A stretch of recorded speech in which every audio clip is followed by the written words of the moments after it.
இப்போ நம்ம என்ன பார்க்க போகிறோம்னா 2, 5, x 20 ஆகிய எண்களை அதே வரிசையில் பயன்படுத்தி அமையும் விகிதங்கள் விகித சமமாக இருப்பின் x என்னன்றான்.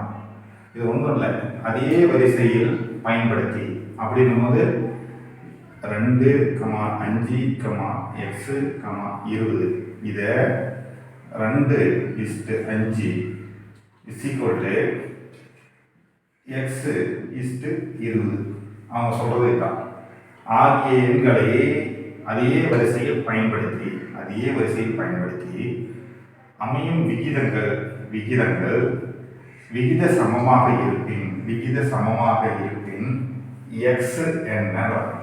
இது எப்படி எழுதுறது? 2/5 இஸ் ஈக்குவல் டு x/20 இப்படிதான் எழுதணும். ஓகே, இப்போ நமக்கு எக்ஸ் தேவைன்னா 20 இந்த பக்கம் அனுப்பு. 20 இந்த பக்கம் அனுப்புனாக்க எவ்வளோ வரும்? என்ன வரும்? 2 × 20/5. அடுத்து என்ன வரும்? 1 5 4 5 20. 2 × 4 8. x is equal to 8. Okay, இதான் ஆன்சர்.